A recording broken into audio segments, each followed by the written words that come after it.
Hello friends, welcome to Chandravarshini audio stories. నిన్నే ప్రేమిస్తా ఒక CEO ప్రేమ కథ పార్ట్ 67. స్టోరీ విన్న వెంటనే లైక్ చేసి కామెంట్ పెట్టండి. అలాగే ఫస్ట్ టైం నా ఛానల్ని చూస్తున్న వాళ్ళు ఎవరైనా ఉంటే దయచేసి వెంటనే సబ్స్క్రైబ్ చేసుకోండి. ఏంటండి బాబు, మళ్ళీ కామెంట్స్ తగ్గాయి, లైక్స్ ఇవ్వట్లేదు, కొంచెం కామెంట్స్ పెట్టండి కదా. డైలీ అప్డేట్ కోసం ఈ స్టోరీ స్క్రిప్ట్ పైన వర్క్ చేస్తున్నాను. మిమ్మల్ని ఎంటర్టైన్ చేయడానికి నా లెవెల్లో బెస్ట్గా రాస్తున్నాను. మరి ఓకేనా? ఇక స్టోరీలోకి వెళ్ళిపోదాం. తన ఫోన్ రింగ్ అవడంతో అది లిఫ్ట్ చేసిన విజయ్ వైపు చూసి షాక్ అవుతుంది స్వప్నిక. తర్వాతేమైందో ఇప్పుడు చూద్దాం. స్వప్నిక తన ఫోన్ లాక్కొని చూడగా ఆ ఫోన్ చేసింది ఎవరో కాదు, భరత్. వాడేం మాట్లాడాడో ఏంటో కానీ విజయ్ ఫేస్ మాత్రం చాలా సీరియస్గా ఉంది. అతనేమైనా అడుగుతాడేమో అని స్వప్నిక, తనేమైనా చెప్తుందేమోనని విజయ్ ఒక 2 నిమిషాల పాటు వెయిట్ చేశారు.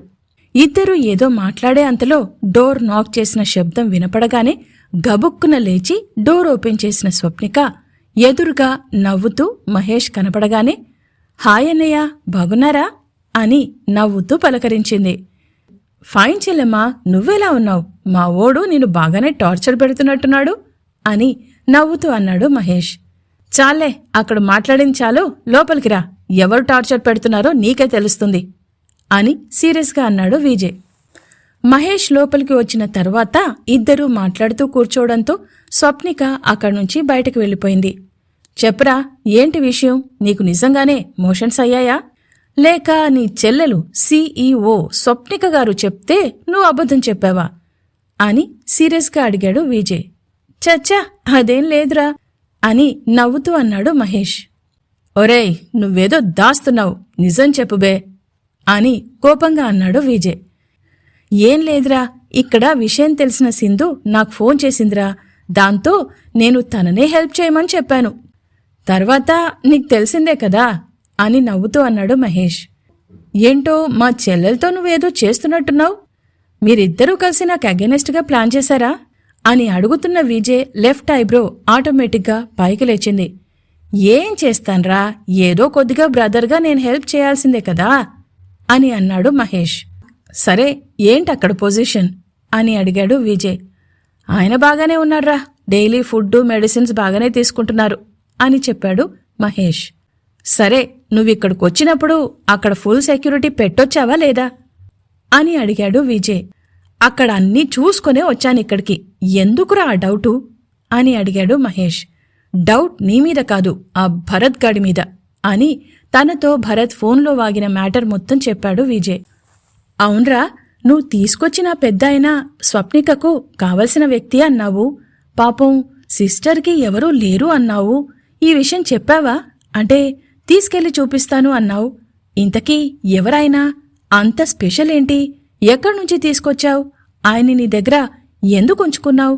ఆ రోజు నుంచి అడుగుదాము అనుకుంటున్నాను, కానీ నీ పైన ఈ అటాక్ జరగడంతో నేను ఎందుకులే అని ఊరుకున్నాను. మళ్ళీ ఆ భరత్గాడికి ఆ ముసలాయనకు లింకేంటి? వాడు ఈ ముసలాయన్ని పట్టుకుని ఏం చేస్తాడు అని అయోమయంగా అడిగాడు మహేష్. నీకో విషయం చెప్పాలి అని అన్నానా లేదా? అదే ఈ విషయం. కొన్ని రోజులుగా భరత్ని ఫాలో కమ్మని సంతానానికి చెప్పాను. సంతానం భరత్ ఎక్కడికి వెళ్తున్నాడో కనుక్కొని అక్కడికి నన్ను తీసుకుని వెళ్ళాడు. అక్కడి ముసలాయన్ని చూశాను. ఇంతకాలం భరత్ తన దగ్గర ఆయన్ని దాచిపెట్టాడు. ఈ విషయం నాకు ఓ వారం కిందటే తెలిసింది.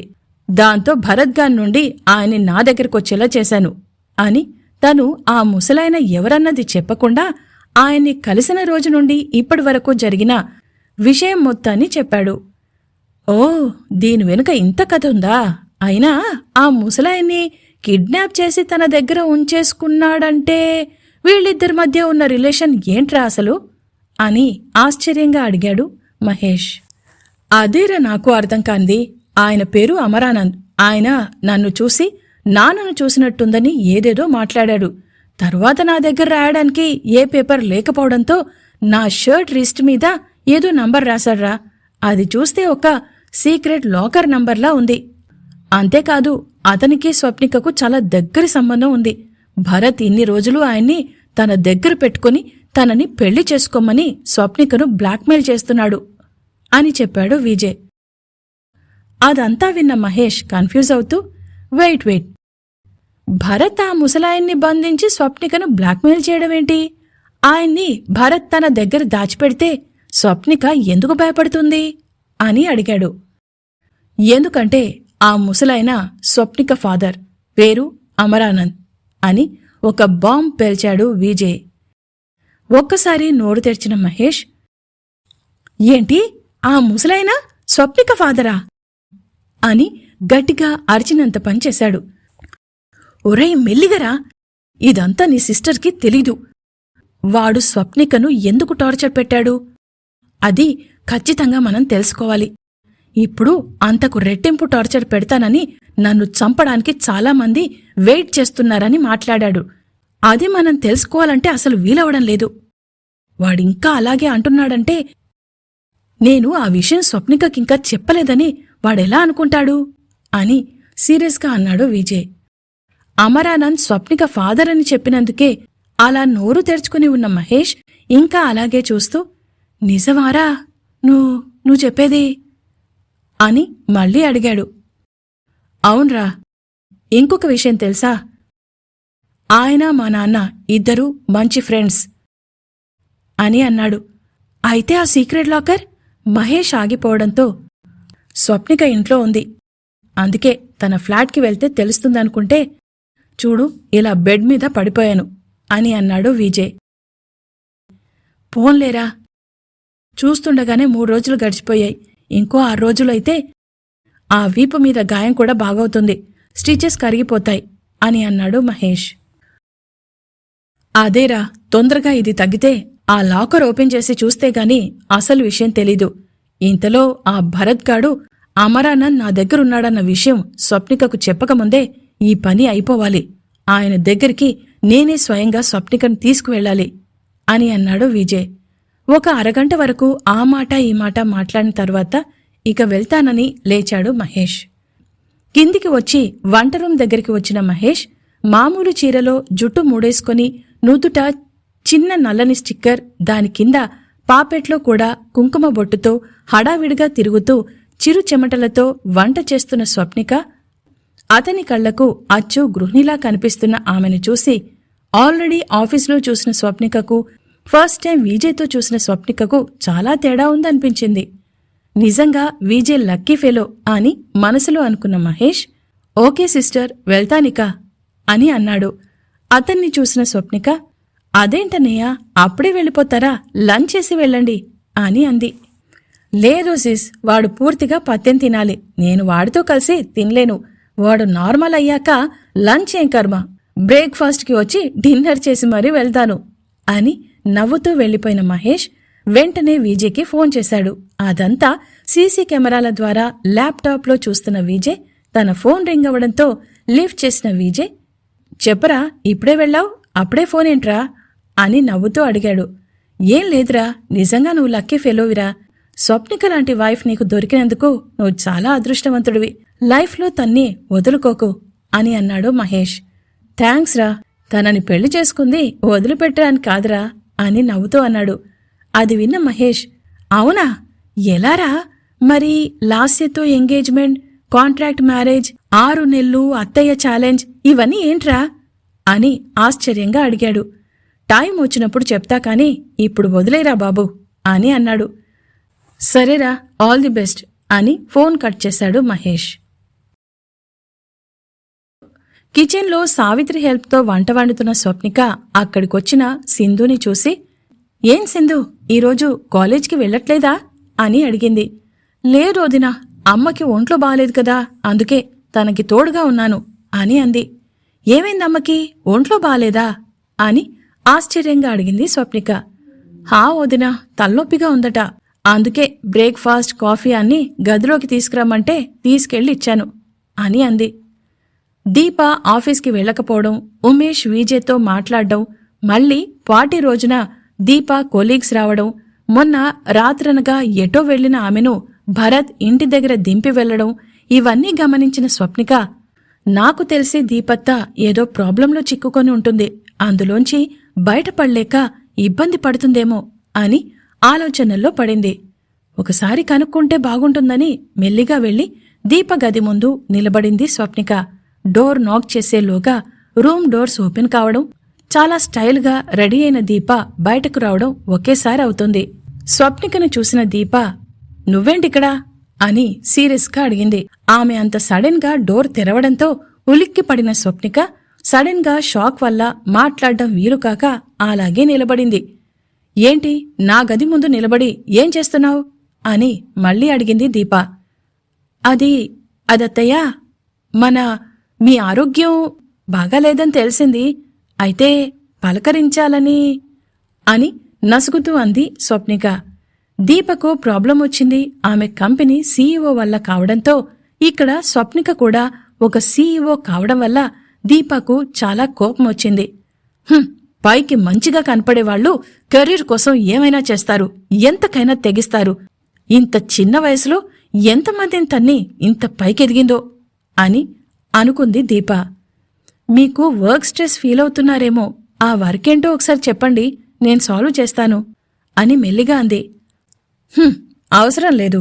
అదేదో లాంతర్ బల్బ్ సీరియల్లో ఇంట్లో ఉన్న వాళ్ళందరికీ ఏదో ఒక హెల్ప్ చేసినట్టు నాకు హెల్ప్ చేసి నన్ను నీ వైపు తిప్పుకుందామని అనుకుంటున్నావేమో. దీప ఇక్కడ ఎవ్వరి హెల్ప్ అవసరం లేదు అని అక్కడ్నుంచి సీరియస్గా ముందుకు కదిలింది. అదంతా విన్న సింధు, మామ్, ఏంటిది, నీకు ఒంట్లో బాగాలేదని వదినకు నేనే చెప్పాను, తను అంత ఇదిగా కన్సర్న్ చూపిస్తే అలా అంటావేంటి అని కోపంగా అంది. నాకు ఎవరి కన్సర్న్ అవసరం లేదు, నేనొక అర్జెంట్ పని మీద బయటికి వెళ్తున్నాను, డాడీ అడిగితే చెప్పు అని సీరియస్గా అక్కడ్నుంచి వెళ్ళిపోయింది దీప. ఆమె వెళ్లిపోయిన వైపు ఆశ్చర్యంగా చూస్తున్న స్వప్నిక చేయి పట్టుకున్న సింధు, సారీ వదినా, ఈ మధ్య మామ్ ఎందుకో డిఫరెంట్గా బిహేవ్ చేస్తోంది అని బాధగా అంది Sindhu. It's okay, no problem, but ఎందుకో అన్నది తెలుసుకోవాలి సింధు అని అక్కడ్నుంచి కిచెన్లోకి వెళ్ళిపోయింది స్వప్నిక. ఇక్కడ విజయ్ ఇలా ఉంటే భరత్లో మాత్రం ఒక్క డౌట్ మెదులుతూ ఉంది. నేను అంత గట్టిగా బెదిరించినా కూడా స్వప్నిక నోటి నుండి ఒక్క మాట కూడా రాలేదంటే విజయ్ అమరానంద్ గురించి స్వప్నికకు చెప్పలేదా? కనీసం నేను భయపడ్డగానే ఏదో ఒకటి అనాలి కదా. అంటే నన్ను అంత ఈజీగా తీసుకుంటుందా? ఛ, ఇప్పుడు ఆ ఇంట్లోకి వెళ్ళడానికి ఉన్న ఒక్క ఛాన్స్ కూడా మిస్ అయింది. స్వప్నికను ఎలాగైనా కలవాలి, ఎలా అని ఆలోచిస్తున్న భరత్ మనసులో ఒక్కసారిగా దీప మెదిలింది. వెంటనే దీపకి ఫోన్ చేశాడు భరత్. రాజేష్ పెట్టిన టార్గెట్ రేపటితో పూర్తవుతుంది. ఏం చేయాలో తెలియక టెన్షన్ పడుతూ తలనొప్పితో బాధపడుతున్న దీప, ఈ దొంగ సచ్చినోడు ఇప్పుడు మళ్ళీ కాఫీ హోటల్కి రమ్మని ఫోన్ చేశాడు, ఏం చెప్పాలో తెలియడం లేదు. అక్కడ వెళ్తే ఏదైనా సొల్యూషన్ దొరుకుతుందేమోనని అనుకున్న దీప ఇక చేసేదేం లేక కాఫీ హోటల్కి వెళ్తున్న దీప ఫోన్ రింగ్ అవడంతో టెన్షన్గా చూసింది. స్క్రీన్ పైన భరత్ నేమ్ చూసి లిఫ్ట్ చేసింది దీప. ఏంటి పిన్ని, ఎలా ఉన్నావు? నీ ప్రాబ్లం ఇంట్లో ఎవరికైనా చెప్పావా? ఆతృతగా అడిగాడు భరత్. అమ్మో లేదు భరత్, అయినా ఇంట్లో ఎవరూ నాకు హెల్ప్ చేయరు, నేను చెప్పినా నమ్మరు కూడా, నా తప్పే ఉందనుకుంటారు అని బాధగా చెప్పింది. అది సరే, ఇప్పుడు ఎక్కడున్నావు నువ్వు అని అడిగాడు భరత్. ఆ రాజేష్ గాడు నన్ను కాఫీ షాప్కి రమ్మన్నాడు. తను వెళ్లే వెన్యూ లొకేషన్ పంపించింది దీప. ఓకే, నువ్వేం టెన్షన్ తీసుకోకు, నేనటే వస్తాను. వాడు నిన్నేమైనా అంటే వాడికి ఎంతో కొంత అమౌంట్ ఇస్తానని చెప్పు అని అన్నాడు భరత్. మరి మనీ ఇవ్వడమంటే నేను మీ బాబాయ్ని వెంటనే ఎలా అడగాలి అని గాబరాగా అడిగింది. వెంటనే కావాలంటే ఫైనాన్షియర్తో అరేంజ్ చేయిస్తాను, నీకు బాబాయ్ ఇచ్చాక అక్కడిచ్చేయచ్చు అని ఒక పెద్ద హెల్ప్ చేసినట్టు చెప్పాడు భరత్. ఓకే, థ్యాంక్యూరా అని అంది దీప. రాత్రైంది. ఇక్కడ రవిచంద్రాస్ మ్యాన్షన్లో ఎడమొహం పెడమొహం ఉన్న విజయ్ స్వప్నికలు నిద్ర రాక బెడ్ పైన కదులుతున్నారు. ఆమెకు మార్నింగ్ విజయ్ అన్న మాటలే మైండ్లో తిరుగుతూ ఉన్నాయి. ఆమె ఎప్పుడైతే ఇన్సెక్యూర్గా ఫీల్ అవుతుందో ఆ కల వెంటాడుతూ ఉంటుంది. ఆమె పిలుస్తే బాగుండని విజయ్ దగ్గరగా జరిగి పడుకుంటే బాగుండని స్వప్నిక. ఇద్దరూ ఆ బెడ్ పైన రెండు చివరలా పడుకున్నారు. ఓ రాత్రి ఎవరో బాధగా మూలుగుతూ పెనుగులాడుతున్న సౌండ్ రావడంతో అప్పుడప్పుడే నిద్రలోకి జారుకుంటున్న విజయ్ పక్కకి చూడగా స్వప్నిక నిద్రలో బాధపడుతూ కనిపించింది. అంతే, వెంటనే ఆమెకు దగ్గరగా జరుగుతూ, స్వప్ని, ఇలా దగ్గరగా రా అని పిలిచాడు విజయ్. లేదు, నేను రాను, మళ్ళీ నన్ను తిడతావు అని కలలోనే మెల్లిగా అంటుంది.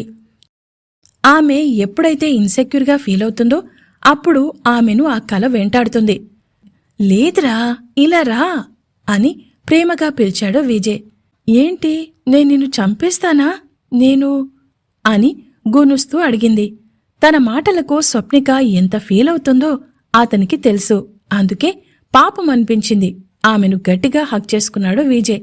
స్వప్నిక మూసుకున్న కళ్ళ నుండి ధారాపాతంగా కన్నీళ్ల తడి అతనికి అంటడంతో ఆమెను బలవంతంగా నిద్రలేపాడు విజయ్.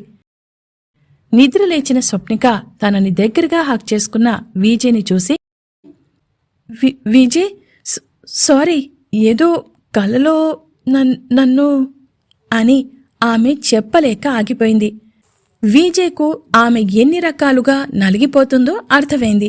ఒకవైపు భరత్, మరోవైపు ఆ అన్నోన్ గాడు రవళి, దీప, లాస్య, యామి. పాపం ఎంత టార్చర్ అనుభవిస్తుందో అర్థమై ఆమెను మాట్లాడనీయకుండా తన పెదవులతో ఆమె పెదవులపై ఆర్తిగా ముద్దు పెట్టిన విజయ్, పడుకో అని అన్నాడు. అంతే, ఆమె అతని గుండెల్లో ముఖం దాచుకుని పడుకుంది. ఒక్క 5 నిమిషాల్లో ఇద్దరూ హాయిగా గాఢ నిద్రలోకి జారుకున్నారు. విజయ్కు స్వప్నిక గురించి ముందు నుండే తెలుసా? దీపకు నిజంగానే భరత్ హెల్ప్ చేస్తున్నాడా, లేక ఇంకా ఏదైనా ప్రాబ్లంలో తోస్తున్నాడా? స్వప్నికను చేరుకోవడానికి భరత్ వేసే ప్లాన్ ఏంటి? వీటన్నింటి గురించి తెలుసుకోవడానికి తర్వాత పార్ట్ వినండి. విన్న తర్వాత లైక్ చేసి కామెంట్ పెట్టండి. అలాగే ఫస్ట్ టైం నా ఛానల్ని చూస్తున్న వాళ్ళు ఎవరైనా ఉంటే వెంటనే సబ్స్క్రైబ్ చేసుకోండి.